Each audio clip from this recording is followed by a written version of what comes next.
Hidup pada zaman fitnah itu bukan pilihan, tetapi hidup pada zaman fitnah merupakan sebuah komitmen dan konsekuensi yang harus kita hadapi.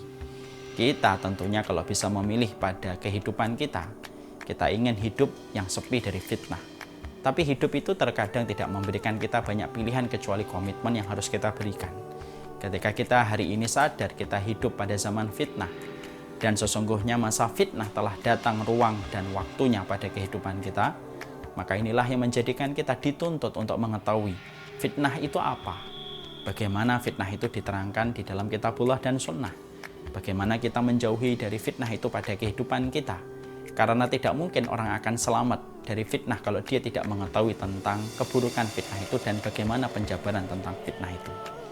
Orang yang tidak memahami bahayanya kolesterol, dia tidak akan selamat dari kolesterol. Orang yang tidak memahami bahayanya overthinking, maka dia akan overthinking. Orang yang tidak memahami tentang fitnah, bahwasanya fitnah merupakan perkara yang selalu ditakutkan dan dikhawatirkan para sahabat setelah kemunafikan. Bagaimana selamat dari fitnah kalau dia saja tidak mengetahui tentang keburukan fitnah? Para sahabat itu, mereka khawatir terhadap kemunafikan. Dan tidak ada yang mereka khawatirkan setelah kemunafikan kecuali adalah fitnah yang datang pada kehidupan manusia sebagaimana gelombang air laut ketika menjorok ke daratan dan tidak ada satupun rumah yang selamat ketika dilewati gelombang air itu. Setingkat Umar bin Khattab, setebal imannya, sekuat takwanya, itu pun masih ketakutan ketika sudah bicara tentang fitnah. Pada sebuah riwayat disampaikan bagaimana Umar bin Khattab bertanya, siapa di antara kalian yang mengetahui tentang hadis masalah fitnah yang pernah disampaikan Nabi? Tidak ada yang mengacungkan jarinya kecuali adalah Hudzaifah ibnul Yaman. Lalu Hudzaifah ibnul Yaman berkata, fitnatur rajuli fi malihi wa ahlihi wa tukaffaru bis salati was sadaqati wal amru bil ma'ruf wa nahyu 'anil munkar. Setiap orang itu nanti akan mendapatkan fitnah pada dirinya, pada keluarganya, pada hartanya. Dan fitnah itu tidak bisa ditepis dan ditahan kecuali dengan sholat, puasa, sedekah, dan amar ma'ruf nahi mungkar. Lalu Umar bin Khattab mengatakan kepada Hudzaifah ibnul Yaman, laisa hadhil fitnah allati uriduha ya Hudzaifah. Ini bukan fitnah yang kutanyakan kepada dirimu. Walakin uridul fitnah allati tamuju kama yamujul bahar. Tapi sesungguhnya yang aku tanyakan kepada dirimu, wahai Hudzaifah, terangkanlah kepadaku sebuah fitnah sebagaimana gelombang air laut yang tidak ada satupun rumah yang dilewati gelombang air laut itu kecuali mereka akan merasakan fitnah itu. Maka Hudzaifah ibnul Yaman berkata, sesungguhnya antara dirimu dengan fitnah itu terdapat pintu, wahai Umar, dan tidak akan masuk pada dirimu fitnah tersebut. Tahukah kita bahwasanya Umar adalah pintu yang menjaga kehidupan manusia dari fitnah, dan pintu itu nanti dirusak dengan terbunuhnya Umar bin Khattab oleh Abu Lu'lu'ah al-Majusi. Maka semenjak saat itulah mengalir fitnah pada kehidupan manusia, dan sifat fitnah itu datang dari yang kecil membesar dan tidak ada ujungnya sampai hari kiamat ditegakkan oleh Allah.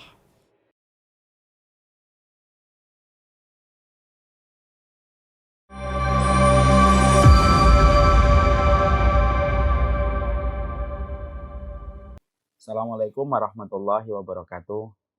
Innal hamdalillah wassalatu wassalamu ala Rasulillah wa ala alihi wa sahbihi wa man tabi'ahum bi ihsan ila yaumil qiyamah.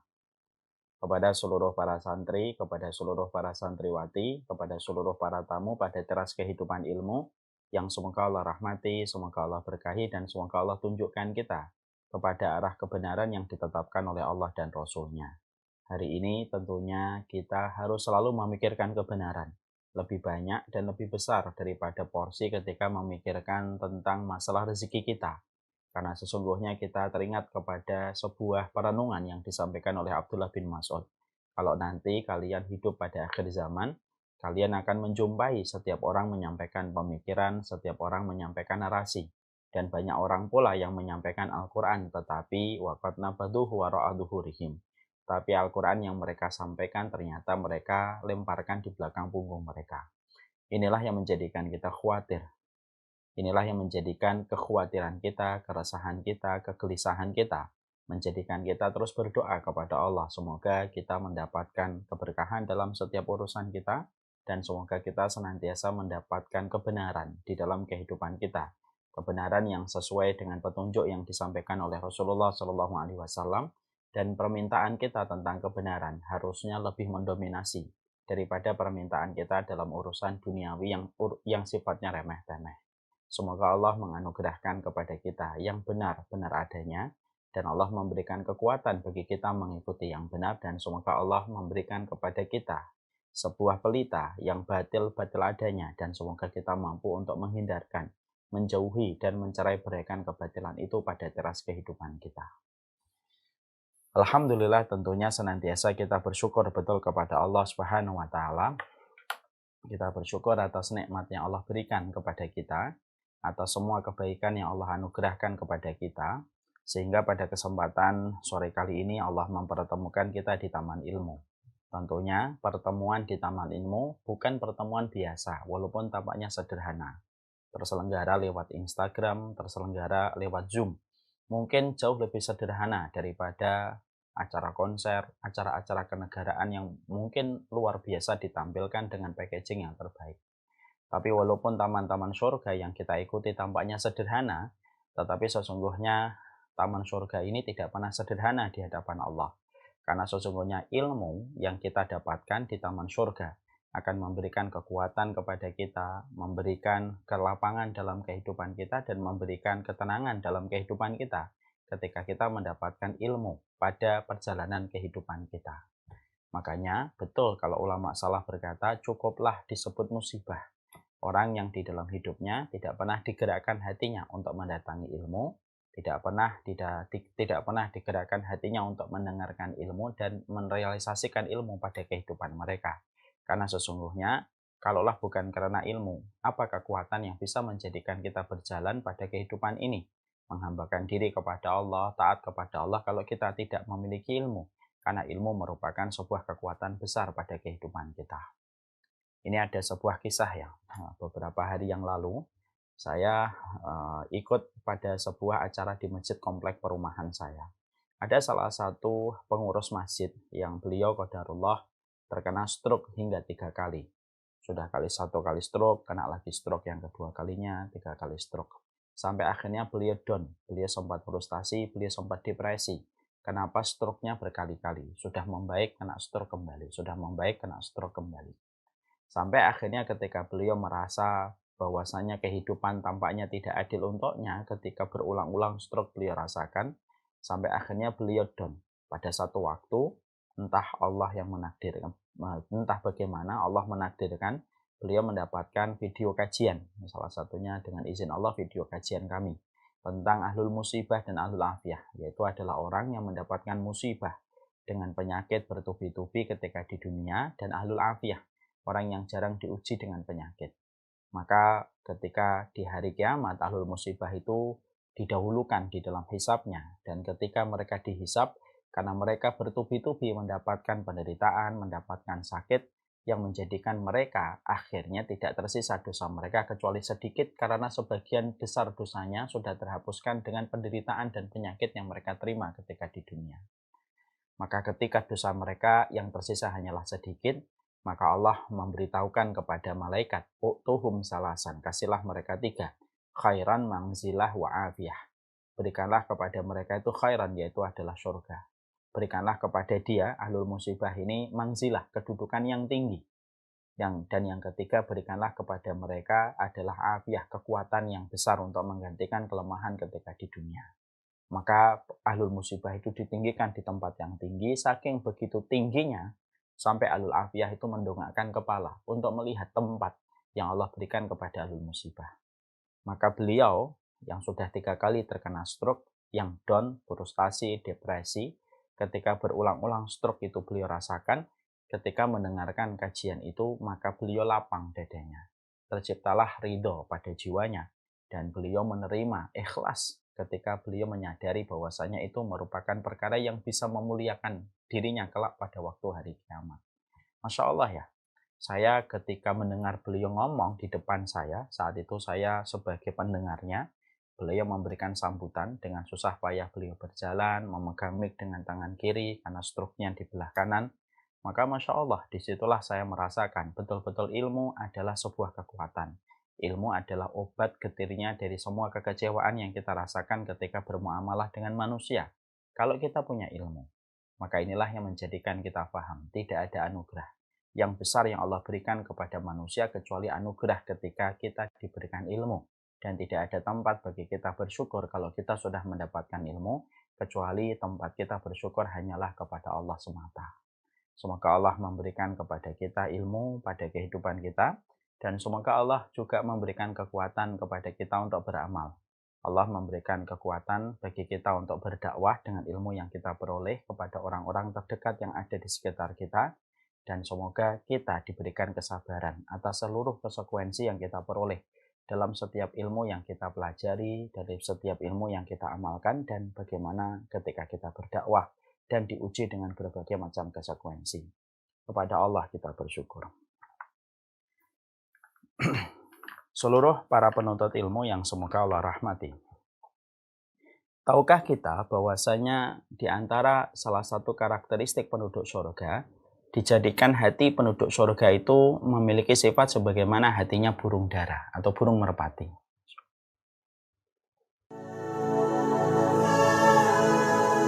Saya pernah bertemu dengan seseorang yang menceritakan tentang salah satu circle sahabatnya dalam kondisi bergesekan yang luar biasa. Konfliknya begitu banyak, apapun yang meninggalkan Al-Quran, tidak mempelajarinya, kita termasuk pada kategori hamba-hamba Allah. Maka sesungguhnya setelah kita mendengarkan suara qari ini, karena sesungguhnya Islam itu betul-betul menempatkan persamaan dalam setiap anak itu bukan sesuatu yang gampang, terutama ketika mereka kita perintahkan untuk sholat. Kehidupan itu akan menghadapkan kita kepada orang yang kejujuran, yang menjadikan kita akhirnya mengetahui ini wanita apa yang diperbuat sampai setiap keluarganya ketika dimakamkan saya melihat saja. Apalah arti baik secara zahir kalau Allah saja memberikan diskon dan dispensasi selama 1 bulan itu 1 pekan mereka tidak inilah dunia. Bagaimana cara kita memahami dunia ini? Lihat doanya Umar bin Khattab. Allah yang mengetahui bahwasanya Nabi Muhammad adalah orang yang paling beriman. Kapan seseorang itu berjalan di atas kaidah Rabbani? Kapan seseorang itu berjalan di atas perbanyak sumpah? Karena orang yang memperbanyak sumpah itu akan mendapatkan. Mereka suka mengatakan la tuhaditsuna illa bil Quran. Ini adalah mobil-mobil limited edition. Harganya 10 kali lipat. Kita rubah narasi menjadi aksi. Mari kita rubah setiap. Selalu merasa tidak tahu, dia tidak akan sombong. Orang kalau merasa tidak tahu, dia selalu menelisik detail.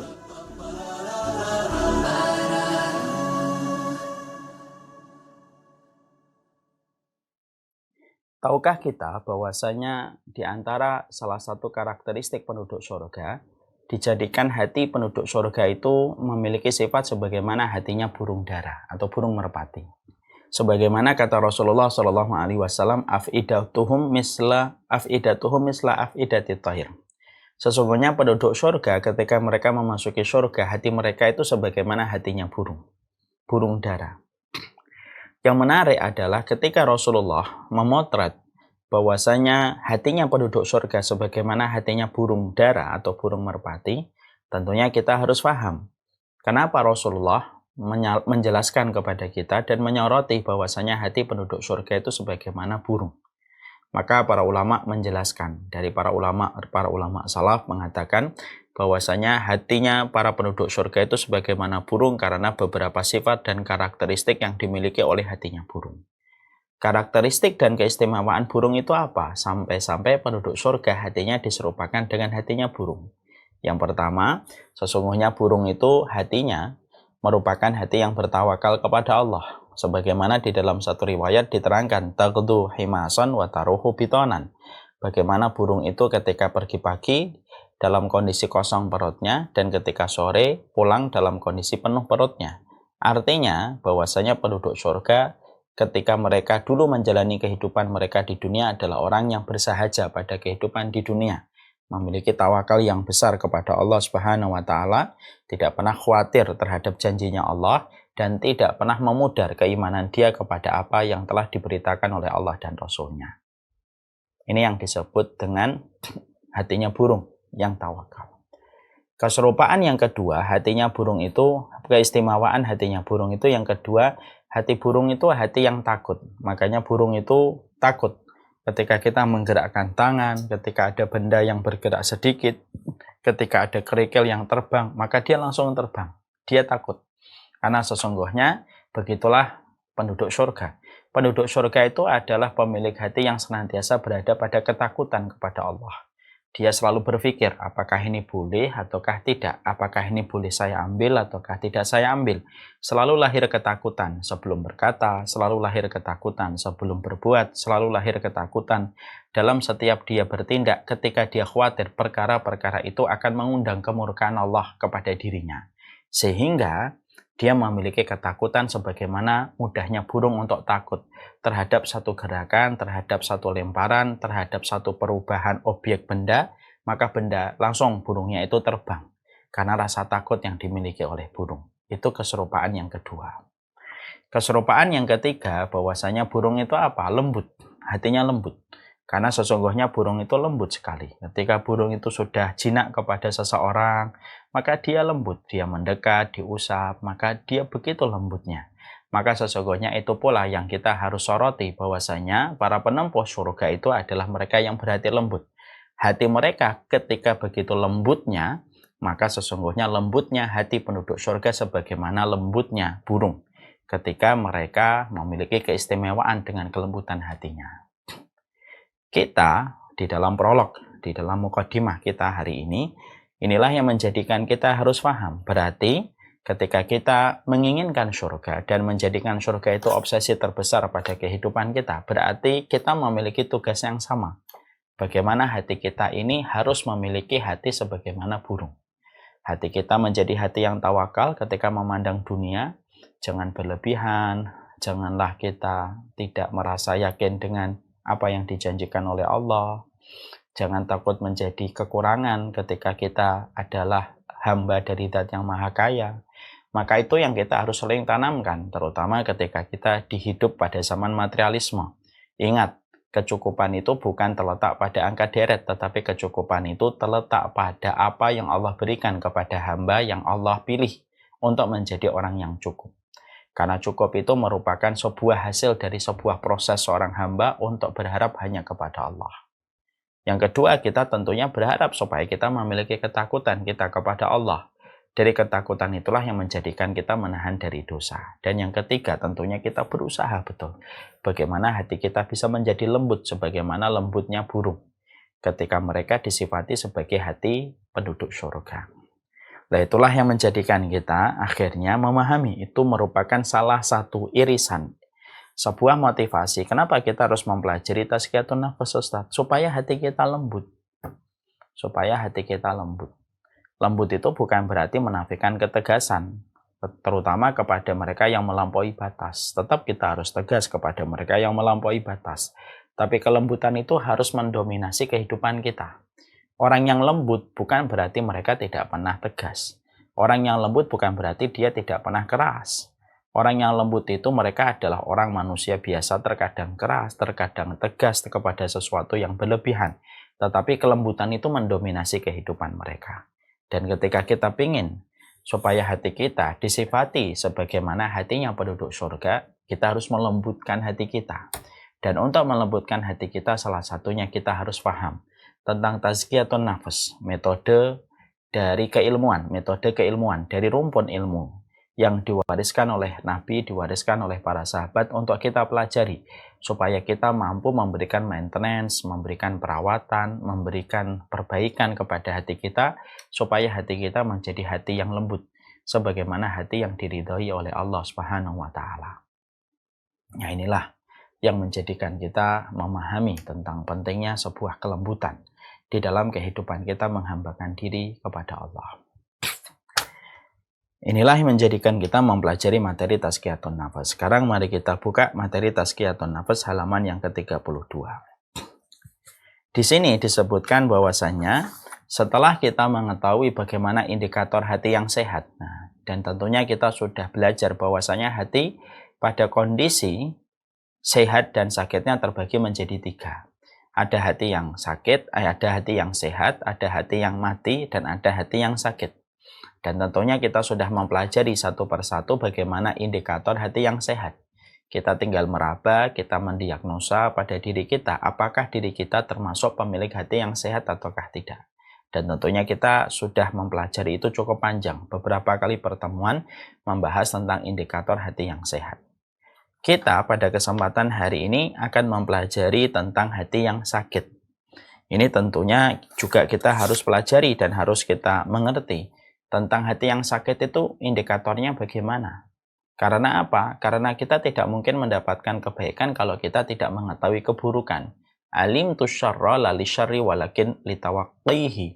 Aku mempelajari keburukan bukan untuk mengamalkan, tetapi aku mempelajari keburukan supaya aku mampu menjaga diriku dari keburukan itu. Kita kalau ingin hidup sehat, bukan hanya memperhatikan pola makan sehat, tapi ketika kita sehat, maka kita harus memperhatikan. Maka kita harus memperhatikan apa pantangan-pantangan yang harus kita tinggalkan, supaya kita betul-betul mengetahui keburukan pantangan itu untuk tidak konsumsi, supaya hidup kita sehat. Sama, ketika kita baru membicarakan tentang hati yang sehat, kita juga harus membicarakan hati yang sakit. Bagaimana indikatornya, bagaimana penjabaran, penjelasan dari baginda Nabi SAW tentang hati yang sakit, supaya kita mampu meraba, kita mampu mendiagnosa. Kalau hati saya bukan terkategori hati yang sehat, apakah hati saya terkategori hati yang sakit? Ini penting. Karena dengan mengetahui positioning hati kita dan bagaimana kondisi hati kita bisa untuk mengatur langkah kehidupan kita. Contoh.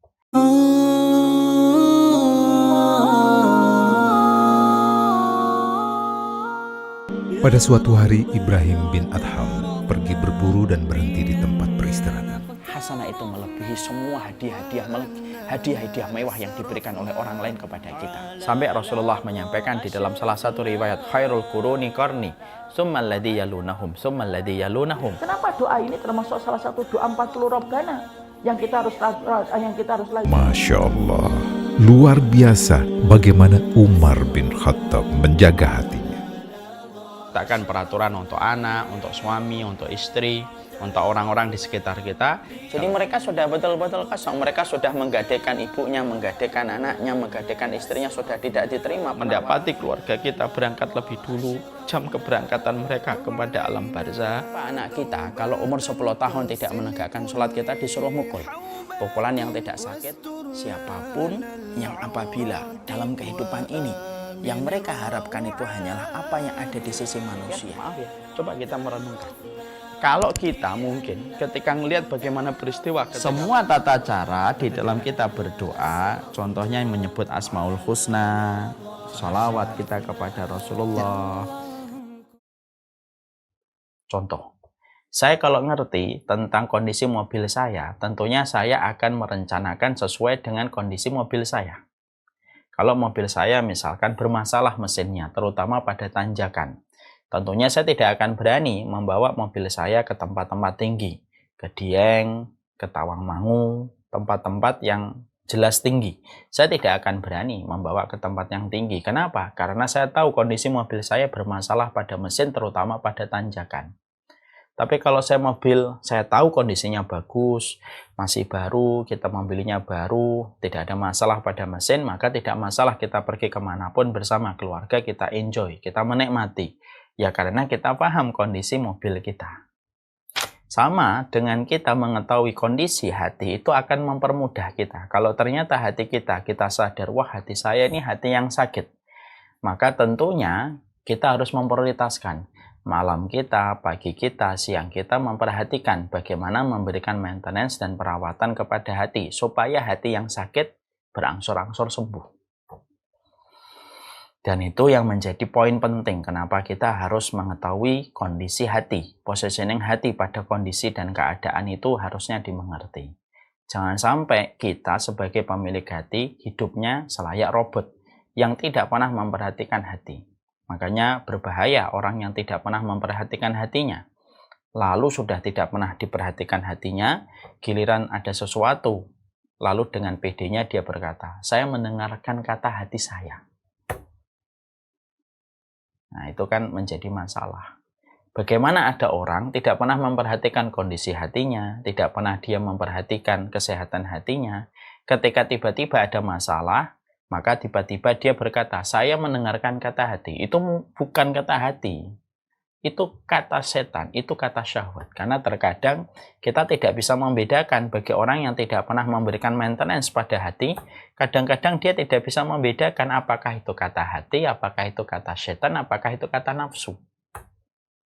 Ya. Contohnya nih, ada orang yang misalkan, ada orang yang mereka itu melakukan tindakan dosa. Misalkan mereka pacaran sampai berzina dan lain sebagainya. Lalu ketika ditanya, kenapa kamu sering dikecewakan, kamu berzina dengan dia? Lalu dia berkata, saya mendengarkan kata hati saya kalau dia itu sayang sama saya. Itu bukan kata hati, itu kata syahwat. Itu kata setan. Nah, inilah bahayanya. Makanya kembali tadi, cukuplah seseorang itu mendapatkan musibah kalau kita sebagai empu pemilik hati tidak pernah memperhatikan hati kita. Kita sering memperhatikan fisik kita sering memperhatikan penampilan kita, tapi kita tidak pernah memperhatikan bagaimana kondisi hati kita. Kita tidak pernah memperhatikan kondisi hati. Makanya betul, hari ini merupakan hari di mana keramaian manusia dan kerumunan manusia lebih banyak memperhatikan penampilan fisiknya daripada penampilan hatinya. Hatinya sudah dalam kondisi genting, tapi dia tidak pernah menyadari, karena yang selalu dia perhatikan adalah kulitnya, keputihannya, kecerahannya, kecantikannya, ketampanannya. Tapi dia lupa bagaimana menyoroti kondisi hatinya. Dan ini adalah sebuah musibah. Musibah itu adalah ketika manusia yang diberikan oleh Allah perangkat begitu lengkap dan begitu istimewa, dan perangkat yang paling istimewa itu adalah hati, dia tidak pernah memperhatikan hatinya. Maka sesungguhnya kehidupan robot bisa jadi lebih baik daripada kehidupan manusia yang diberi hati tetapi dia tidak pernah memberikan porsi perhatiannya kepada hatinya. Kalau hati sudah rusak, dikuasai syahwat, dikuasai setan, matanya, telinganya, tangannya, kakinya akan dikendalikan oleh syahwat. Dan hatinya sudah mati sebelum dirinya mati menuju ke alam kubur. Makanya saya sudah pernah menyampaikan sebuah perenungan untuk kita semuanya. Musibah besar itu ketika ada seseorang hatinya mati terlebih dahulu sebelum jasadnya yang mati. Saya ulang kembali. Kita sambil berdoa, Allahumma inna na'udzubika min syaqa'il qalbi.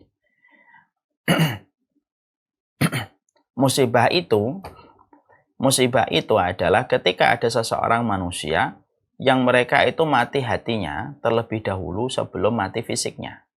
Jadi hatinya sudah mati dulu. Karena dia sudah mengirimkan tanda minta tolong, ya SOS, sudah dikirimkan hatinya, berulang-ulang hatinya mengirimkan tanda itu. Tapi empu pemilik hati itu tidak pernah memperhatikan, akhirnya mati. Dan ketika hati itu sudah mati, maka banyaklah kerusakan yang terjadi. Dan akhirnya ketika mati, bertemulah hati yang busuk untuk bertemu fisik yang segera membusuk. Dan itu adalah dua kebusukan yang paling berat sebelum bertemunya dengan tanah-tanah di kuburan. Nah, inilah yang menjadikan kita mengetahui betapa perkara ini menjadi sebuah perkara yang harus senantiasa mendapatkan perhatian dari kita. Sekarang mari kita buka halaman ke-32. Pada halaman ke-32 kita akan membahas tentang penyebab sakitnya hati. Sebelum kita membahas tentang penyebab sakitnya hati, tentunya kita harus paham ada perbedaan antara sakit hati dengan sakit fisik. Itu kan ada sesuatu yang berbeda. Banyak di antara kita, walaupun ini tampaknya sederhana, terkesan normatif, tapi sebenarnya banyak di antara kita yang kadang-kadang tidak paham apa bedanya antara sakit hati dengan sakit fisik. Ada beberapa hal yang perlu untuk kita bedah antara perbedaan sakit hati dengan sakit fisik. Sakit fisik itu sesuatu yang sifatnya terkena kepada fisik. Sifatnya bisa menjadi sembuh dan bisa menjadi lebih parah yang menyebabkan kematian. Itu sakit fisik. Tetapi sakit hati kalau tidak segera mendapatkan penanganan, pasti akan ditambahkan rasa sakitnya. Dan ketika bertambah semakin parah. Makanya Allah mengatakan di dalam surat Al-Baqarah, fi qulubihim maradun fazadahumullahu maradah. Di hatinya orang munafik itu, di hatinya ada penyakit. Dan Allah menambahkan terus penyakit-penyakit itu. Jadi orang yang lalai untuk memperhatikan hatinya, sampai hatinya berkarakter sebagaimana karakternya orang munafik. Hati yang berkarakter munafik itu kalau sakit, maka ditambahkan sakitnya. Makanya kadang-kadang kita mendapati ya, sepak terjang ada seseorang yang mengaku dirinya muslim dengan berbagai macam karakternya dia ketika membenci Islam, membenci kebenaran, hanya mengejar duit, hanya mengejar jabatan. Kadang-kadang kita berpikir, kok gitu amat ya jadi manusia. Maka setelah kita mengetahui itu terus saja bertambah lebih parah, bertambah lebih parah. Disitulah kita paham, apabila ada orang terindikasi dengan hati yang sakit pada karakter hati yang munafik, justru semakin ditambahkan oleh Allah penyakit itu kepadanya. Dan Allah sudah menegaskan, fi qulubihim maradun fazadahumullahu marada. Allah mendapati di hati mereka ada penyakit dan Allah menambahkan penyakit itu. Ini yang kita khawatirkan. Kalau Allah sudah menambahkan penyakit, lalu siapa yang bisa mendatangkan obatnya? Ya, makanya pemilik dari kemunafikan itu, makanya salah satu di antara amalan terburuk manusia itu adalah kemunafikan. Itulah bedanya antara hati yang sakit dengan fisik yang sakit. Yang kedua, apabila seseorang itu mengalami fisik yang sakit, maka ketika dia ridho dengan fisik yang sakit, siapapun yang mengalami fisik yang sakit, maka menggugurkan dosanya setiap waktunya dan setiap saatnya. Jadi kalau ada orang menderita penyakit, maka ketika dia menyetel hatinya untuk ridho, dia terima sakit itu, dia tidak marah, dia tidak kecewa, dia tidak protes, maka penyakit yang dia terima berubah menjadi mesin untuk membersihkan seluruh dosa dan seluruh maksiat. Jadi penyakit itu kayak mesin cuci, membersihkan kotoran-kotoran pada hidupnya. Jadi kalau kita melihat ada seseorang sakit, kita sakit, atau fulana sakit, atau suami kita sakit gitu. Sebenarnya kalau kita melihat penyakit, kacamata orang mukmin itu melihat penyakit itu mesin cuci untuk menghilangkan dosa dan menghilangkan kotoran-kotoran kemaksiatan yang pernah dia lewati dalam perjalanan lembar hidupnya. Itu kalau fisik yang sakit. Makanya tidak mengherankan, ada sebuah kisah nyata ini. Ada seseorang yang bernama Ubay bin Ka'ab.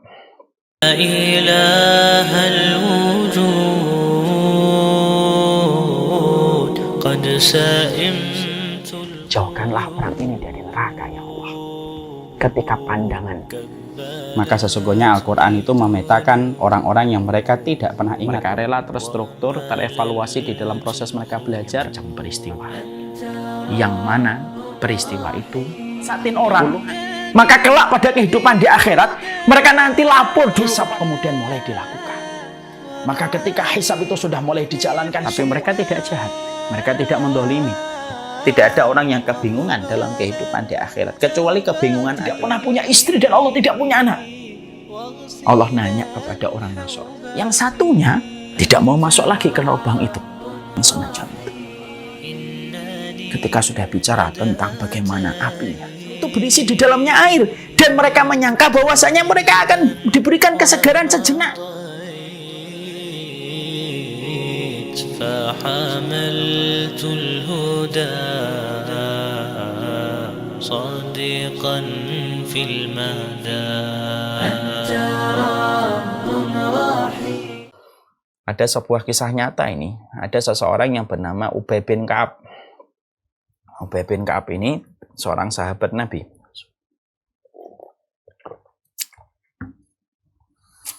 Ubay bin Ka'ab ini salah satu sahabat Nabi. Maka dia atau beliau pernah mendengar sebuah sabda Rasulullah Shallallahu Alaihi Wasallam, la tasubbul humma, fa innal humma yukaffirus sayyi'at. Jangan mencela penyakit demam. Penyakit demam itu menggugurkan dosa. Ketika Ubay bin Ka'ab mendengar ucapan ini dari Rasulullah Shallallahu Alaihi Wasallam bahwasanya penyakit demam menggugurkan dosa, maka langsung Ubay bin Ka'ab memohon kepada Allah dengan permohonan yang unik. Permohonan yang tidak wajar di kacamata awam orang biasa kayak kita.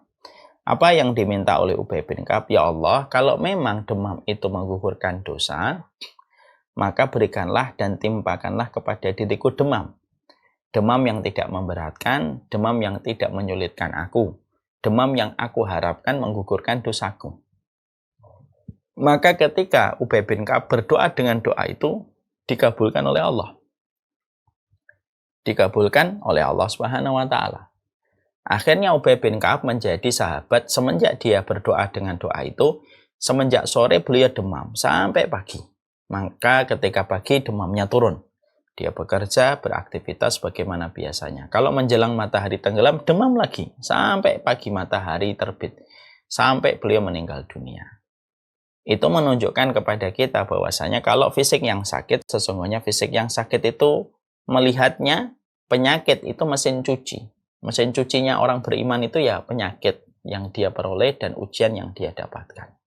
Jadi kalau ada orang kok dia mendapati sakit, Allah sedang mengirimkan mesin cuci akhirat untuk dia. Supaya dalam kehidupan di akhirat, dia tidak terlalu banyak mencuci dosanya dengan api neraka. Karena sudah tercuci dengan seluruh penderitaan penyakit yang dia terima ketika di dunia. Ya. Beda dengan hati yang sakit. Hati yang sakit itu justru menambah kehinaan di sisi Allah. Walahum adzabun muhin. Mereka mendapatkan adab yang menghinakan. Jadi ketika ada orang kok sakit hatinya, maka semakin lama hatinya sakit, maka semakin menghinakan dirinya di hadapan Allah. Dan itu berbeda dengan orang yang apabila mendapatkan sakit pada fisiknya.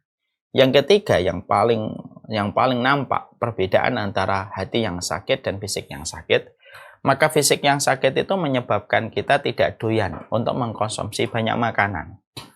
Orang kalau sedang sakit itu ya nggak doyan makan, nggak doyan minum, nggak doyan apapun. Bahkan makanan favoritnya pun akan dia tolak ketika dia lagi sakit karena fisiknya sakit. Maka beda dengan hati yang sakit. Hati yang sakit itu menyebabkan seluruh ketaatan itu menjadi hambar, seluruh ibadah itu menjadi berat.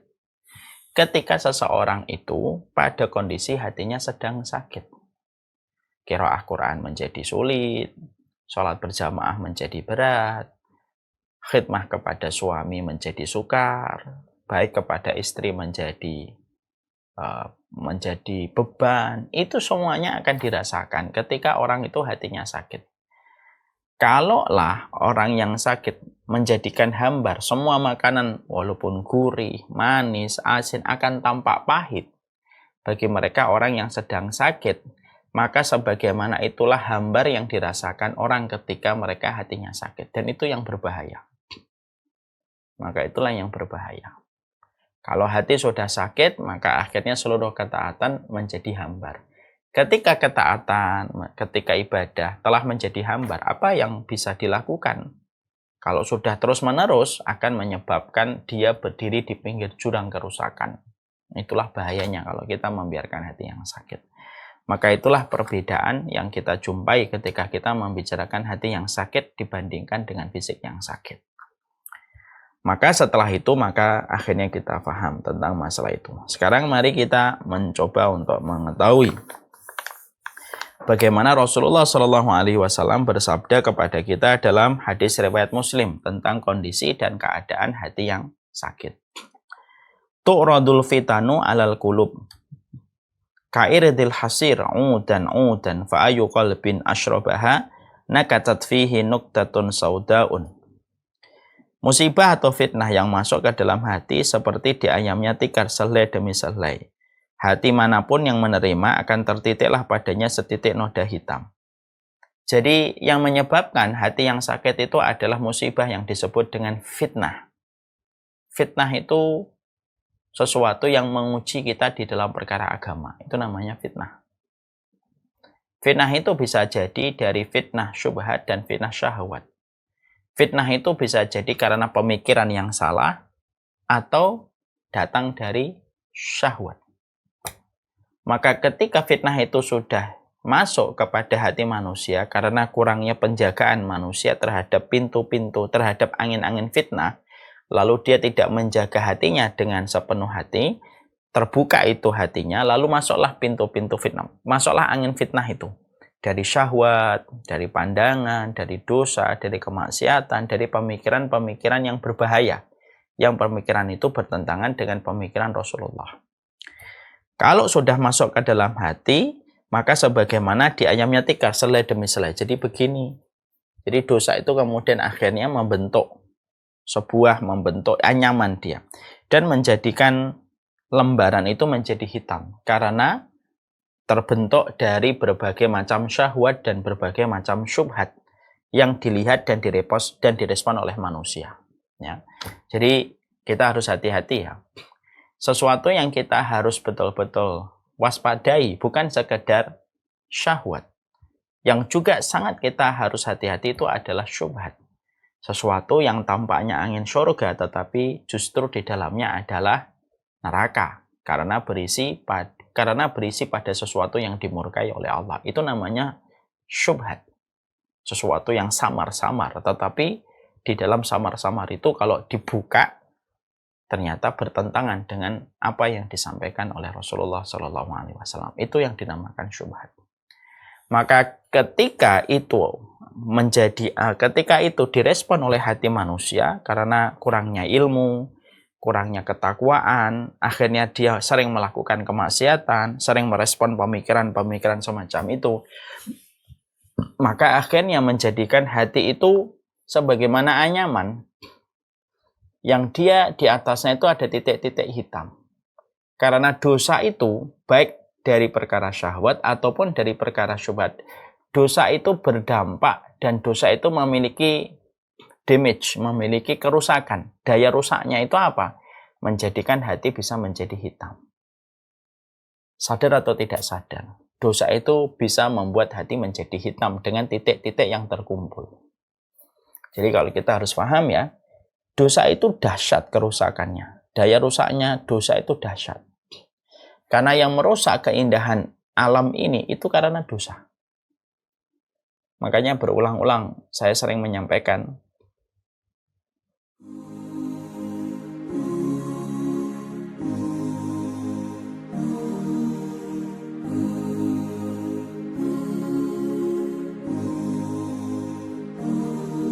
بين الرجاء والخوف قلبي طائر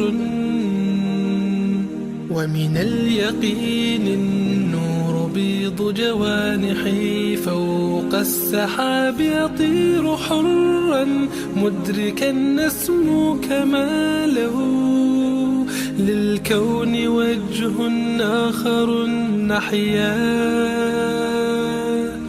أنا صنعة أوجدتها يا باري وملكت فيها معصم الإيمان للحق والعدل التواصي بالجمال عبادة حسن التأمل بالإله وصال كالجمال يرى ويطلب نبعه كالقرب حين دعاء تداعب طفلها وتظنه أملا كما حاجاتنا منا إليك نريد يا الله.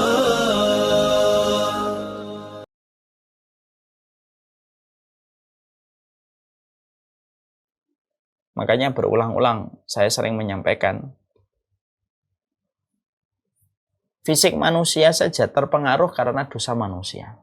Yang asalnya tingginya 60 hasta, lalu berkurang, lalu akhirnya tidak sampai 2 meter, tidaklah berkurang tinggi dan fisik manusia kecuali karena dosa yang dilakukan manusia berefek langsung kepada fisiknya manusia pun mengalami dampaknya secara langsung. Batu surga, Hajar Aswad pun langsung menjadi hitam. Itu efek dosa. Masya Allah ya. Betapa luar biasanya kenapa dosa itu diletakkan oleh Allah batasan yang tegas pada kehidupan manusia. Karena dosa itu betul-betul merusak. Maka yang ditimbulkan dari dosa yang dilakukan manusia itu bukan hanya merusak alam, tapi hati pun menjadi hitam. Ada titik hitamnya, ada titik hitamnya, ada titik hitamnya.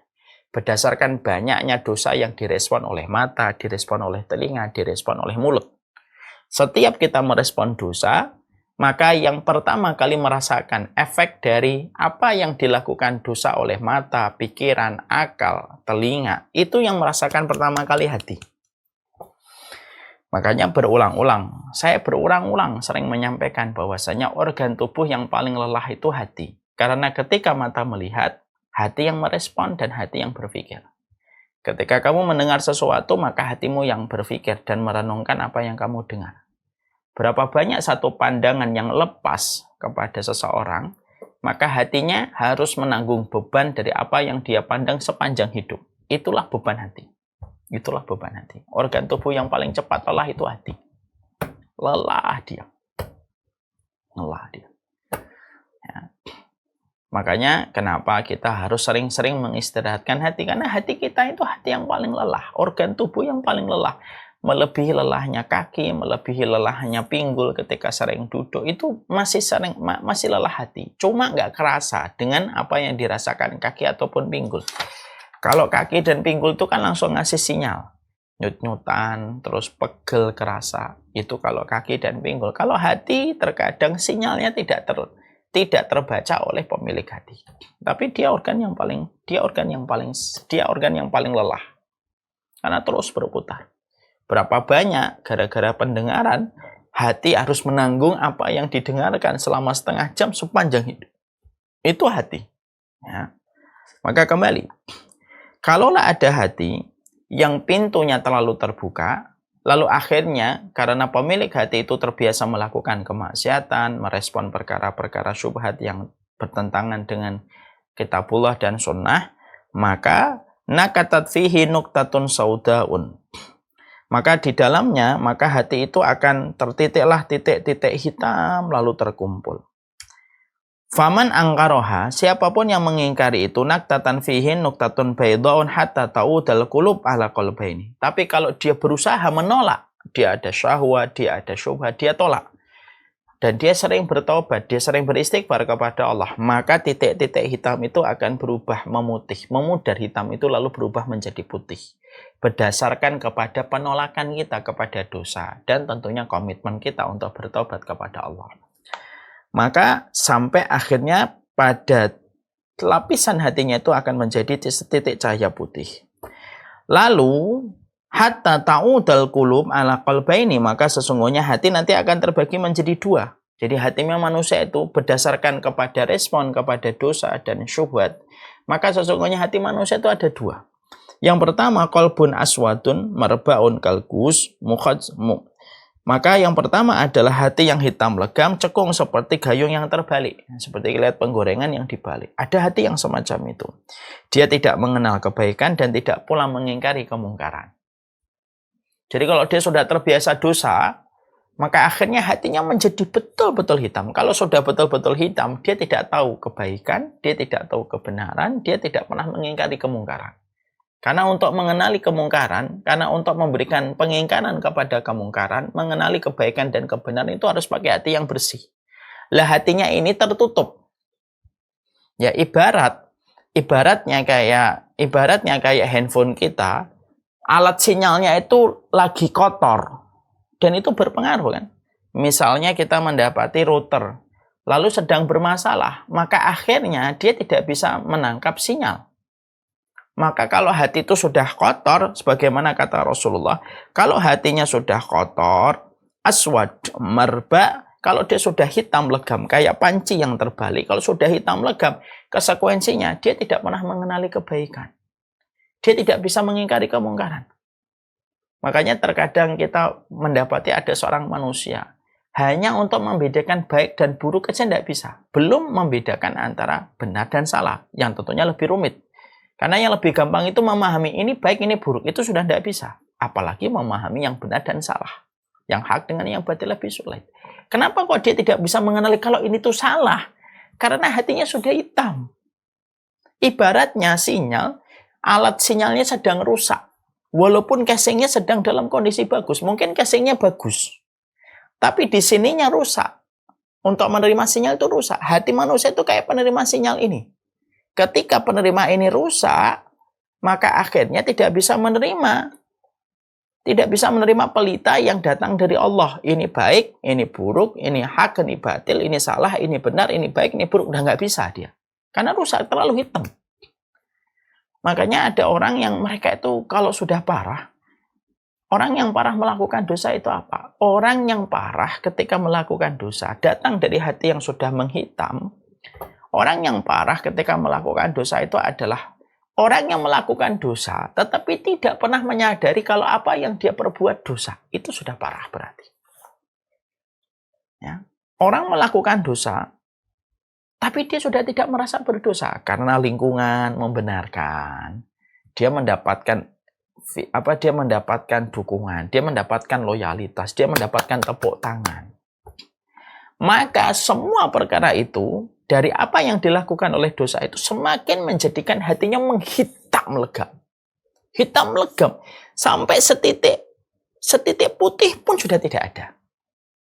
Ada nggak orang yang homo, karena dia mendapatkan tepuk tangan, mendapatkan riuhnya orang memuji, mengatakan dia orangnya tidak fake, orangnya betul-betul tidak munafik apa adanya. Yang itu sebenarnya kata-kata setan sebenarnya supaya orang itu terus berbuat dosa dan kemaksiatan. Akhirnya dia tidak lagi merasa bahwasanya perbuatan yang dia lakukan itu salah. Yang akan dilakukan oleh hati kalau sudah hitam itu apa? Mencari pembenaran atas hitamnya dosa yang dia kerjakan. Masya Allah ya penjelasan Nabi. Kena betul. Masya Allah penjelasan Rasulullah ini. Maka kalau sudah hitam semacam itu tidak bisa diapa-apain sudah. Walaupun tetap mereka menjadi objek dakwah. Tapi kita harus siap kalau sudah berhadapan dengan pemilik-pemilik hati yang sudah hitam legam semacam ini. Mereka tidak pernah merasa bersalah. Dan ini parah. Orang yang pacaran itu kan kalau boleh dibagi secara sederhana ada dua. Ada orang yang pacaran merasa bersalah. Dalam hatinya itu tahu ini salah. Tapi ada orang yang pacaran berzina, gonta-ganti pasangan. Dia tidak pernah merasa bersalah. Oh banyak. Dan yang kedua itu lebih parah daripada yang pertama. Ada orang yang mereka tidak pakai hijab, ya.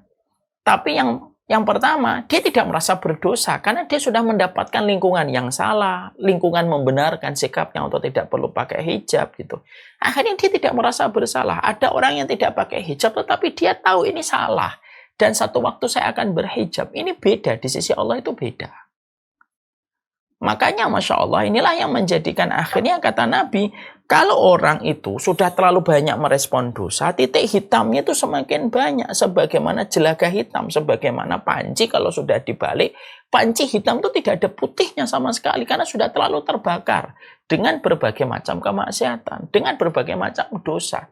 Akhirnya kata Nabi, Masya Allah ya, la ya'rifu ma'rufan wa la yungkiru mungkaron. Dia tidak ngerti yang baik itu apa. Dia tidak ngerti yang buruk itu apa. Dan dia juga tidak ngerti bagaimana mengingkari kemungkaran. Walaupun mungkin dia masih mengenal Allah. Tapi dia tidak mengenal. Seluruh syariatnya Allah dia tidak kenal. Seluruh syariatnya dia Allah tidak kenal. Dia kenal Allah tapi tidak mengenal syariatnya. Baik, benar, nggak paham. Baik, buruk, nggak ngerti. Hak, batil, nggak paham. Dan ini merupakan salah satu di antara hukuman Allah di dunia kepada orang semacam ini. Orang semacam ini biasanya setan itu akan mengirimkan orang-orang yang akan mendukungnya. Setan akan mengirimkan orang yang mendukungnya. Setan akan mengirimkan tepuk tangan untuknya. Setan akan terus menghadirkan referensi narasi untuk menjadikan apa yang dia lakukan itu tampak benar bagi pelakunya. Orang yang homo, orang yang lesbian, apakah semuanya merasa berdosa? Ada yang merasa berdosa, berusaha untuk bangkit, berusaha untuk kembali ke track yang benar. Tapi tidak sedikit banyak orang yang mereka ketika melakukan homo, ketika melakukan lesbian, ternyata mereka merasa baik-baik saja. Kenapa? Banyaknya tepuk tangan yang mereka peroleh dan banyaknya loyalitas atau banyaknya dukungan yang diberikan kepadanya. Tanpa disadari itu dibuat oleh setan. Supaya dia semakin tenggelam dengan dosanya. Itu kalau sudah hati menjadi hitam. Dan akhirnya menjadi parah. Kalau sudah semacam itu menjadi parah.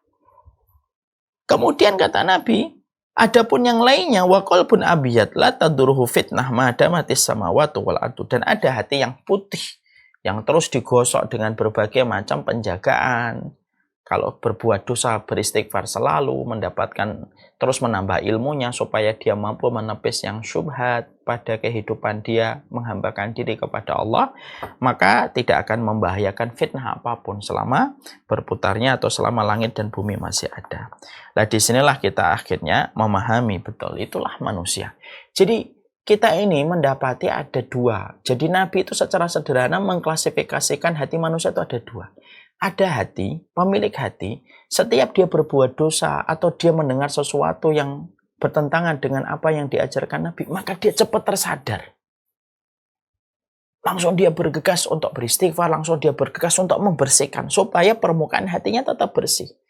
Ada yang sebaliknya, ada orang yang mereka itu memiliki hati itu cuek dan terus merespon dosa, merespon terus fitnah, merespon apapun, dan dia merasa tahu. Tidak pernah ngaji, tidak pernah meningkatkan pemahaman dia terhadap sunnah, tidak pernah paham tentang kebenaran yang diusung oleh kitabullah dan sunnah. Dia selalu merasa benar, merasa pintar terus. Dia selalu merasa pintar, merasa tahu dalam segala perkara. Nah, ini yang berbahaya. Maka ketika sudah semacam itu, maka akhirnya inilah yang menjadikan akhirnya hati itu bisa menjadi berantakan. Hati yang sakit sangat berpotensi menyebabkan matinya hati. Makanya ketika hati kita sudah tahu semacam ini, berarti kita harus mulai memahami. Kita sudah mulai mengkerucut. Kalau hati terbagi menjadi dua, ada hati yang sensitif terhadap dosa, terhadap perkara yang salah. Ada hati yang tidak sensitif terhadap dosa dan terhadap sebuah kesalahan. Kita tentunya ingin yang pertama. Lalu kemudian apa yang harus kita waspadai? Supaya yang masuk kepada hati kita itu tidak berubah menjadi polusi dan radiasi. Disitulah nanti kemudian para ulama lalu membahas ada 4 racun hati itu yang harus betul-betul kita perhatikan. 4 racun hati ini, kalau tidak kita sikapi dengan baik, maka radiasi dan polusi akan didapatkan hati kita setiap waktu, setiap saat tanpa kita sadari. Dan ingat, para ulama sudah memberikan sebuah peringatan baik kepada kita. Hidup pada zaman fitnah, salah satu konsekuensinya, kamu akan mendapatkan radiasi dan polusi yang jauh lebih banyak daripada orang yang tidak hidup pada zaman fitnah. Dan kita hidup pada zaman fitnah. Apa 4 racun hati itu? Nah, inilah yang akan menjadi pembahasan kita pada pertemuan kita berikutnya.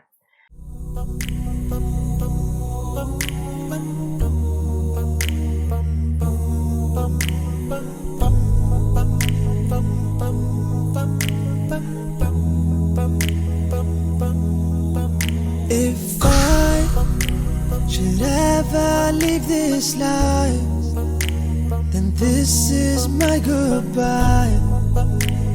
No, I will always love you, and I won't ever leave your side.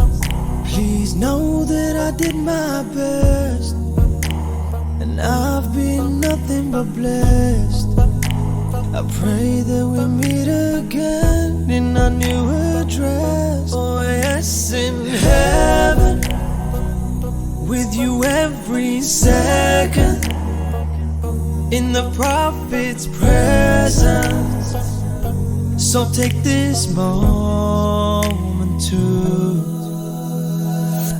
remember all the good times, remember all my love.